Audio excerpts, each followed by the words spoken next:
అని సో 29, 26, 47కి సంబంధించిన సమాచారాన్ని కూడా మా ప్రతినిధి అక్కడ నుంచి తీసుకునే ప్రయత్నం చేస్తున్నారు. మీరు కామెంట్ చేయండి, అలాగే మీరు ఓటింగ్లో కూడా పాల్గొనండి. ఎస్,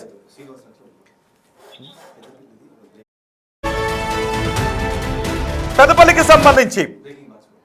సంబంధించి ఒక బ్రేకింగ్ అందుతోంది. పెదపల్లి సంబంధించిన బ్రేకింగ్ మీరు చూస్తున్నారు బిగ్ టీవీ స్క్రీన్ పై నేను అందించబోతున్నాను. పెదపల్లి జిల్లాకు సంబంధించిన బ్రేకింగ్ న్యూస్, జగిత్యాల జిల్లాకు సంబంధించిన బ్రేకింగ్ న్యూస్ మీరు చూసారు. జగిత్యాల, ధర్మపురి, రాయకల్, కోరుట్ల, మెట్పల్లి ఈ మున్సిపాలిటీలు ఉన్నాయి. ఇంకొకసారి పెద్దపల్లికి వెళ్దాం. పెద్దపల్లికి సంబంధించిన సమాచారం అందించారు. పెద్దపల్లి జిల్లాలో కాంగ్రెస్ దూకుడుతోంది. ప్రస్తుతం సుల్తానాబాద్ మున్సిపాలిటీ కాంగ్రెస్ కైవసం చేసుకుంది. 15వ వార్డులో 12, అక్కడ 15 వార్డులు ఉన్నాయి మొత్తం. అందులో 12 వార్డులు కాంగ్రెస్ విజయాన్ని సాధించింది. బీఆర్ఎస్, బీజేపీ, ఏఐఎఫ్బి చెరో ఒక్కొక్క వార్డులోని విజయాన్ని సాధించాయి. పెద్దపల్లి మున్సిపాలిటీ కాంగ్రెస్ ఘన విజయాన్ని సాధించి సొంతం చేసుకుంది. 12 సీట్లకు గాను కాంగ్రెస్ విజయాన్ని సాధించింది. అక్కడ బీఆర్ఎస్ ఖాతా తెరవలేదు. ఏఐఎఫ్బి 2 స్థానాల్లో, బీజేపీ 1 స్థానంలో విజయాన్ని సాధించాయి. ఇటు మన జగిత్యాల జిల్లాకు వచ్చినట్లయితే జగిత్యాల జిల్లాలో రాయకల్ మున్సిపాలిటీ నాటి బీఆర్ఎస్ కైవసం చేసుకుంది. కానీ జగిత్యాల మున్సిపాలిటీ ఏమవుతుంది? ఆ జగిత్యాల మున్సిపాలిటీలో జీవన్ రెడ్డి వర్గం, సంజయ్ వర్గం ఎవరు ఎన్ని స్థానాలు సాధిస్తారని. పెదపల్లి కూడా చాలా ఉత్కంఠ రేపినటువంటి నియోజక వార్డు, మున్సిపల్ వార్డు. పెదపల్లి జిల్లాలో కాంగ్రెస్ దూకుడు ప్రదర్శిస్తుంది. శ్రీనివాస్, పెదపల్లి జిల్లాకు సంబంధించి మీ దగ్గర ఉన్న సమాచారం ఏంటి? పెద్దపల్లి జిల్లా లోపల నిజంగా ఇక్కడ కాంగ్రెస్ పార్టీకి తిరుగులేదని చెప్పుకోవచ్చు. మొత్తం ఓవరాల్ గా తీసుకున్నట్లయితే దాదాపుగా 80% పైగా స్థానాలు ఇక్కడ కాంగ్రెస్ పార్టీ కైవసం చేసుకుంటున్నటువంటి పరిస్థితి. ఇప్పటికే ఇటు పెద్దపల్లి మున్సిపాలిటీ, సుల్తానాబాద్ మున్సిపాలిటీ ఫలితాలు వెలువడగా ఇక్కడ మొత్తం కూడా కాంగ్రెస్ పార్టీకి సంబంధించినటువంటి వారే ఎక్కువగా విజయం సాధించినటువంటి పరిస్థితి కనబడుతుంది. ఇప్పటికీ పెద్దపల్లి మున్సిపాలిటీ లోపల 36 వార్డులు ఉండగా 15 వార్డులను ఇప్పటి వరకు ఫలితాలు అందాయి. ఫలితాలు అందడంతో 12 వార్డుల లోపల కాంగ్రెస్ పార్టీకి చెందినటువంటి అభ్యర్థులు విజయం సాధించారు.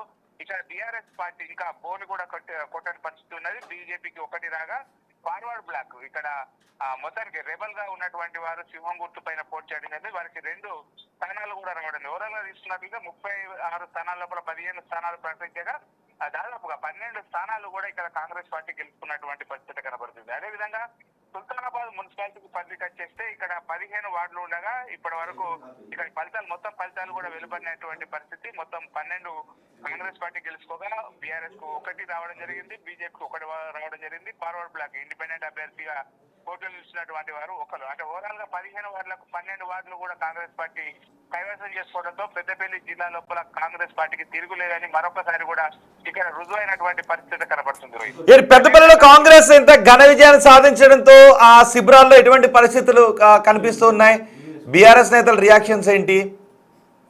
ఇక్కడ మొదటి నుంచి కూడా శ్రీధర్ బాబు ప్రాతినిధ్యం వహిస్తున్నటువంటి ఏదైతే పెద్దపల్లి జిల్లా ఉన్నదో, పెద్దపల్లి జిల్లా లోపల మొదటి నుంచి కూడా కాంగ్రెస్ పార్టీ క్లీన్ స్వీప్ అని చెప్పి మొదటి నుంచి కూడా అందరూ భావించారు. ఎందుకంటే ఎమ్మెల్యే ఎలక్షన్ లోపల ఆ విధమైనటువంటి ఫలితాలు రావడం జరిగింది. ఇక్కడ రామగుండం మున్సిపాలిటీ పరిధి లోపల రావు అని చెప్పి అనుకున్నా కానీ అక్కడ కూడా కాంగ్రెస్ పార్టీకి ఎక్కువ అనుకూలంగా వస్తున్నటువంటి పరిస్థితి కనబడుతుంది. ఓవరాల్ గా ఇటు చూసినట్లయితే ఇటు పెద్దపల్లి ఎమ్మెల్యేగా ఉన్నటువంటి విజయ రమణారావు ఎవరైతే ఉన్నారో అతని పరిధి లోపల ఇటు పెద్దపల్లి మున్సిపాలిటీతో పాటుగా ఇటు సుల్తానాబాద్ మున్సిపాలిటీ కూడా ఉండడం జరుగుతుంది. ఈ 2 స్థానాల లోపల కూడా అతడు కాంగ్రెస్ పథకాలను చూసి ఓటేయాలని చెప్పి పెద్ద ఎత్తున కూడా ప్రచారం చేసినటువంటి నేపథ్యం లోపల ఇప్పుడు ఆ విధమైనటువంటి ఫలితాలు రావడం జరిగింది. సుల్తానాబాద్ లోపల ఇప్పుడు దాదాపుగా మేయర్ పీఠము అంటే మున్సిపల్ చైర్మన్ పీఠము ఇప్పుడు కాంగ్రెస్ పార్టీ గెలుచుకునేటువంటి మొత్తం ఫలితాలు కూడా మనకు చెప్తున్నటువంటి పరిస్థితి. అదేవిధంగా మరొక చొప్పదండి నియోజకవర్గం లోపల కూడా ఇక్కడ కాంగ్రెస్ జిల్లా పార్టీ అధ్యక్షుడిగా ఉన్నటువంటి మేడిపల్లి సత్యం ప్రాతినిధ్యం వహిస్తున్నటువంటిది. ఇక్కడ 10 స్థానాలు కూడా కాంగ్రెస్ గెలుచుకోగా బీజేపీ 3 స్థానాలు గెలుచుకోవడం జరిగింది. ఇక బీఆర్ఎస్ 1 స్థానం మాత్రమే గెలుచుకోవడం. 14 లోపల 10 స్థానాలు ఇక్కడ కాంగ్రెస్ పార్టీ తరఫున అభ్యర్థులే గెలవడంతో ఇక్కడ చొప్పదండి లోపల కూడా కాంగ్రెస్ పార్టీ యొక్క హవా కొనసాగిందని చెప్పుకోవచ్చు. రోహిత్. రైట్ శ్రీనివాస్, జగిత్యాల పెదపల్లికి సంబంధించిన డేటా ఇది. జగిత్యాలలో మాత్రం ఫలితం చాలా ఉత్కంఠను రేపుతోంది. జగిత్యాలలో కాంగ్రెస్ వర్సెస్ కాంగ్రెస్ అనే విధంగా మనకి కనిపిస్తుంది. సంజయ్ కాంగ్రెస్, జీవన్ రెడ్డి కాంగ్రెస్ జగిత్యాలలో. ఇటు పెదపల్లిలో కాంగ్రెస్ హవాను చాలా స్పష్టమైన హవాను కొనసాగిస్తుంది. పెదపల్లి, సుల్తానాబాద్ రెండు మున్సిపాలిటీలను కాంగ్రెస్ పార్టీ కైవసం చేసుకున్న పరిస్థితి ఇక్కడ కనిపిస్తుంది. మొత్తానికి ఇక్కడ శ్రీధర్ బాబు అంతా తానై శ్రీధర్ బాబు ఈ మున్సిపాలిటీలను గెలిపించడానికి ఆయన చేసిన ప్రయత్నం పెదపల్లిలో స్పష్టంగా కనిపిస్తోంది. పెదపల్లి జిల్లాలో కాంగ్రెస్ దూకుడు కనిపిస్తుంది. సుల్తానాబాద్ మున్సిపాలిటీని కాంగ్రెస్ కైవసం చేసుకుంది. అక్కడ 15 వార్డులు ఉంటే 12 వార్డులను కూడా కాంగ్రెస్ పార్టీ కైవసం చేసుకుంది. బీఆర్ఎస్, బీజేపీ, ఏఐఎఫ్బి ఈ సుల్తానాబాద్లో ఒక్కొక్క వార్డును మాత్రమే గెలుచుకున్నాయి.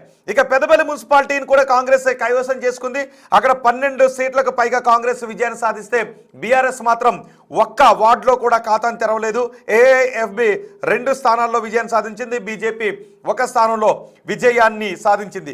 మొత్తానికి 116 మున్సిపాలిటీలు, 7 కార్పొరేషన్లో ఫలితాలు చాలా ఉత్కంఠను కలిగిస్తున్నాయి.